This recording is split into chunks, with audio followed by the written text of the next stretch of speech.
Alright, everybody, welcome back to another thrilling episode of JP Can English. We'll see how far I can get before I start tripping over the narration. JP the Third was you from VNsNow.com with more NaNoRenO playthroughs. And we're gonna skip over, I thought from last time I would just reread the synopsis, but it's basically you've seen everything the synopsis had to say. Just that this is an alternate version of Ocarina of Time, the events after Ocarina of Time. So, I was right on that one. And with that in mind, we are going to push some buttons. Yes! I've always wanted to do this to Link. I guess I owe you both a thank you for helping me. That's so. I thought you could handle it all by yourself. That is true. I would have found my way out of it eventually, like I always do. Interesting. You care to enlighten me on how you plan to do that? Well, I would have... He drifted off, not coming up with anything, and my smile grows. Yes, that's quite fascinating. Tell me more. Link, allow me to settle this one for you. Well, excuse me, princess! That will never get old. That will never die, kitty. I know you're watching. That will never, ever die. I can see him beginning to twitch in anger, and I continue to pry further. I'm thinking... I would have thought you already came up with something, considering you've been down here for days. Did you spend the whole time sleeping? Maybe you thought the answer would come to you in your dreams. I was not sleeping. So do you have difficulty with problem solving? The story goes that you spent 7 years in a coma so you would be old enough to defeat Ganondorf, but maybe you just wandered in here as a kid and couldn't figure out how to get out again. You! He glares at me, and I know I've got him. You know, I don't think Zelda could have sent a more incompetent duo. You always use the impressive battle tactics of running and screaming. Not to mention passing out. I have to say, I've never seen that one actually work before. There he is. His eyes widen as he realizes he's completely lost his composure. Your act is cute, but I can see right through it. Don't you feel better now? I jab him playfully in the ribs. He averts his eyes in embarrassment. Still dumbstruck that I managed to get through to him so easily. Orson moans as he starts to wake up, allowing Link to place him on That's it's the road that messed me up. Link to place him down. Just in time as we are at the entrance. I hate to swim with that overgrown man-child on my back, but technically if you let him go, he would have just floated up. What? What happened? We won. Orson suddenly stands up tall, puffing out his chest again. Of course I did. That demon was no match for me. He throws a smug look Link's way, catching him off guard. What are we waiting for? We must return to the castle immediately, so that the queen can see that you are safe and sound. Chapter 2? Really? This thing is gonna be a little longer than I thought. I silently seethe in rage in my bottom bunk. No, I didn't get the royal treatment my master did. I had to sleep in the servants' quarters. That bastard took full credit, and Link had the gall to let him do it without saying a word, while he left my role out of his account entirely. Now he is heralded as a hero while I'm forced to sleep under a man I'm pretty sure hasn't bathed in a month. And now he starts snoring. Just great. Forget this. I'd rather sleep outside. I push myself up and head out onto the training grounds. Stumbling over, I find a nice secluded area in one of the target practice stalls. Much better. I find myself falling asleep fairly quickly. The early dawn light wakes me up the next morning. I groan and there we go. Technically, I didn't mess up a word. I just got tongue-tied. I groan as I sit up to find another spot out of the direct sunlight. My head slams into someone else's. We both cry out in pain, and I press my head against the rapidly forming bruise on my forehead. What kind of creep stands over a person in their sleep? What kind of woman sleeps outside of a castle? I'm gonna love this relationship. I recognize Link's voice as I reluctantly open my eyes to see him mimicking my own actions as he clutches his head. Oh, don't even. This is your fault. You let the idiot spout all those lies about how he took down your doppelganger single-handedly. I was trying to do you both a favor. Some favor? He kicked me to the curb as soon as he got the chance. The reward was for him, not his servant. Wait, you mean... He'll trust himself when he realizes. I guess he didn't exactly mention you, did he? Once the pain dissolves to a dull throb, I manage to calm down a bit. I should have expected it. It's not the first time he tried to ditch me. Why do you even follow that guy? It's a long story. Let's just say I don't have much of a choice. I sigh, recalling the sad past, and he seems a tad concerned, much to my surprise. I decide to dodge the subject for now. What time is it? It's just past dawn. I like to come here in the morning to practice before it gets too busy. You have a lot of guys hounding you for autographs? I'm not that popular. I enjoy the peace and quiet. Right. Smart. Sorry for disturbing you. I'll get out of your hair. Link's gaze briefly follows me, but he quickly turns back to his business. I meant business. I can't English. Maybe my bunkmate is gone now anyway. However, before I can go catch sight of Link firing off an arrow, he hits the bullseye again and again without even trying. I'm awestruck by his accuracy. This is a real hero of legend, not some coward like Orson. I don't even understand why he needs practice. I decide to... we're going to continue watching. That was the easiest decision I made all game. I can't tear myself away. How often am I going to get a chance to see something like this? However, after minutes pass, Link feels my eyes on him and his gaze flicks back to me in confusion. Is something wrong? I flush in embarrassment at how creepy I'm acting. No, I've never seen someone shoot so well before. I don't think I could even hit the target. Have you ever tried before? I inwardly groan. No, I've never fired an arrow. I've never used a sword. I don't have any idea how to protect myself. I just read a few books and thought everything would come naturally if I followed Orson. I wonder what the lesson of this is going to be. Link apparently notices my sad demeanor and beckons me back to him. You want to? I'm shocked by the offer, but he seems genuine. I walk over and he hands me his bow and an arrow. I attempt to mimic the stance I've seen other archers take. I pull on the back and aim for the target. That was string, wasn't it?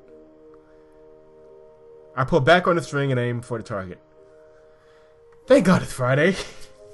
I let go of the string only for the arrow to fall down right next to my feet. A complete and utter failure, and right in front of him no less. I hear some muffled laughter behind me and I give him a warning glare. He quickly clears his throat. It's alright, nobody gets it on their first try. His encouragement is a bit undermined by that crack in his voice. I pick up the fallen arrow and angrily place it in between my fingers again. This time it went somewhere, all the way into a nearby bush. I grunt and pick up another arrow, trying once more, but it simply plants itself into the wall of the stall. Damn it! I grab another arrow, desperate to get off at least one half-decent shot in front of him. I start to pull back on the string, only to feel him move up behind me. I knew this would be I knew it! I knew they were going to ruin my no event CG square with this one because it was too romantic for them to pass up. Ugh! Fine. Here, like this. He readjusts my posture, moving my elbow up a touch and straightening out my back. He moves close enough that we are pressed up against one another, his hands enveloping mine. Really? Doesn't look that way. I stand stiff as a board as I can feel his breath against my ear. Okay, wait. Why do you have normal human ears and he has elven ears? Usually the people of the games just all have elven ears. Never mind. Let go on my count. I do my best to focus as he counts down. When we both let go, the arrow goes flying straight, hitting the last ring of the target. I can't believe my eyes. See? You can do it. I can't stand having him so close anymore. Yeah, thanks. I'm going to go get breakfast or something. I give him back the bow, attempting to hide my clearly red face. He seems confused by my sudden withdrawal, not sure what he did wrong. I leave before he can ask any more questions. I guess it's just, it's pretty good perspective, at least on the window. I spend the rest of the day actually trying to attend to Orson for once. Maybe if I do, he'll realize he needs me around, and then I can get some better living quarters. Kietha, did you shine my boots as I requested? I never said it would be easy. Of course, all 12 pairs, sir. I silently wonder how I managed to keep a straight face. It's surprising we made it anywhere with the amount of junk he carried around. Sir, if you don't mind me asking, what are we still doing here? Well, my faithful servant, I'm taking a liking to this Hyrule. They treat me like the hero I rightfully am. They've even invited me to stay as long as I like. Oh, well, that's wonderful news for you. How long is he going to keep up this charade? Tonight they're even throwing a banquet in my honor as thanks. You've got to be kidding me. What's that? I said I hope the queen can hold something worthy of you, my lord. Yes, a good point. They may need help. Kietha, why don't you help out by cooking the food with the other servants tonight? You know of my sensitive stomach. We'll make sure everything goes off without a hitch. I'm this close to banging my head against the wall. As you wish, sir, but if I can make a simple request, perhaps you could ask the queen if she has an open room that I could stay. Finish that thought later, my servant. There's a lot to be done and I must choose the perfect outfit for tonight. Something tells me it's going to be exactly what he's wearing now, but I can't be surprised. He practically shoves me out of the room before shutting the door in my face. I clench my fist and stand in rage until I can feel steam coming out of my ears. Forget it. I should be grateful I have a test that doesn't involve dealing with him. What? The thing, this game could work so much better if there was an actual reason for her to follow him. As it stands right now, it's just kind of... I don't even really know. There's really no... Well, she wants something, I'm sure. But there's no decent reason for her to put herself through this. So, maybe that's the point of the story, we'll see. I make my way down to the kitchen and find the dinner is already in progress. I offer to help. I go over to someone who looks like they are in charge. She is grateful for the assistance and directs me to a nearby pot of stew that needs stirring and seasoning. Not too difficult. The men and women begin to gossip about the goings-on around the castle. While most of it is mindless chatter, the conversation grows more serious when someone mentions the name Ganondorf. Don't mention that name. You know the evil it brings. So Ganondorf is Voldemort now. Nice. I've got a bad feeling is all. I swear I heard movement in the basement last night. And last week when I went into town, the townspeople were all talking about the ghouls. Apparently the damn things are popping up all over the place. Oh goddesses, first Dark Link in the Water Temple, now those blasted Poes again? You know what happened last time? Relax, enough of your cuckoo clucking. There's no way that's possible. He was sealed by the hero and the sages. No way that sorry bastard is ever getting free. I read stories and heard about what happened in Hyrule. 7 years of darkness plagued the country. My hometown of, I don't know if it's Rhydun or Rhydun, was abuzz about Ganondorf possibly invading. When he was defeated, legends were sung of the great hero of time that defeated the king of evil. In fact, a lot of the reason Orson got any attention was because of rise in popularity for heroes like Link. I was pulled in by that same hype and now I'm paying for it. By choice. This is all by choice. All those adventures seemed so great when you spent your day sweeping the floors, but the grass was not greener on the other side. Now I'm still doing mindless chores just for an ass rather than my parents. At least they cared for me and gave me a warm bed. Have you heard any good rumors about the hero and the queen? The topic switches and my ears perk up immediately. But why am I so interested in this? Because you want to tap that. That's pretty much it. No, you know the queen can't marry him. She's going to be matched off to some rich bloke soon enough. Besides, you ever seen the two of them? All they do is bicker at one another anymore. It'll never work. I know, but wouldn't it be so romantic? A part of me sighs in relief when I hear the news. So it doesn't seem like he is together with anyone. Damn it, since when did I start to become attracted to him? It's not going to happen. Kietha. I wake up from my thoughts and almost knock over the pot in alarm, as I've been absently stirring the soup for the past 5 minutes. We appreciate the help. I hope you aren't in sole charge of making that man's meals. I frown at the thought. Unfortunately, most of the time I am. Why, dear? You're so young. Unless you aren't betrothed to him, aren't you? Horror stains my features as I begin imagining a life married to that worthless sod. Goddesses, no. It's a long story, but I don't have much of a choice. This is always my default reply. It sounds better than I'm broke and I'm too much of a coward to make the trip back home on my own. Which, yeah. So she does realize it's pretty much her choice. It's just a bad choice. Well, I pity you, dear. Why don't you take the rest of the night off? We'll handle things from here. I selfishly took the way out. Not that I have much to do anyway. I can't go to the banquet. I pass by the training grounds and I hesitate. I sure can take a walk outside. There's no one around right now. I guess they're all busy with the preparations for tonight. Sometimes I do think about grabbing a horse and running off. I have some survival skills, I'm pretty strong. I'm sure I could find a decent place to live eventually. I could get a normal job and make a family. But then, I start considering all those ghouls and monsters on the outside, and I shiver in fear. No, I'm stuck here. I'm stuck with that horrible man. I kick the nearby stall, and a practice at a bow and arrows topples to the ground. I pick up the bow and stare at it intently. If I could defend myself, maybe I wouldn't be so scared.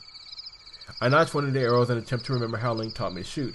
However, without him practically shooting it himself, I'm sending one arrow after another all over the compound. Why is this so hard? What are you doing? I spin in surprise to see an older man in guard armor glaring at me. Oh, nothing. I tossed the bow aside as if it was a murder weapon. You certainly look like you were doing something. Those are practice arrows, but they can still hurt someone. I feel a lecture coming. Look, old man, I was just playing around. Unless there's someone standing about 2 feet in front of me, I think they'll be fine. I try to take my exit. So, it's for fun? Not actually trying to learn? I stop, my shoulders slouching in depression. Do you want to learn? We need to start with the basics. What's your name? It's Kietha, and why do you care? You put the bow back in my hands and guided me back to the target. I saw that imbecile you've been traveling around with. You'll need all the help you can get if you want to keep that head of yours on your shoulders. Only a matter of time before some kind of monster turns him to dust, and then what are you going to do? Oh, God. Well, I'd probably get turned to dust right along with him. I'd tell you to start running, but I don't think you'd make it to the next village. Okay, I'm not that inept. Maybe. Whatever, you better know what you're talking about. The name is Dominic, by the way, not old man. Now let's start with the basics. Show me your stance. This is the worst old man voice I've ever done. I try to put myself into what I think is the correct posture and pull back on the string. He shakes his head. How much time do you have? How about all night, or do you have to be in bed by 8? He laughs at the comment and takes his own bow off his back. Just watch me, smart mouth. And so the training commences. We'll pick it up here next time. Leave a like if you're enjoying the series so far. Subscribe if you want to see more. I actually got through that one okay. I think it's just because I haven't recorded in a few days, so I lost my rhythm. Yeah, that's a good excuse. And as always, VNSNow.com. Check out VNSNow.com for more visual novel goodness. And we actually have some reviews coming up in the next few days, so should be fun times. I'll see you guys next time.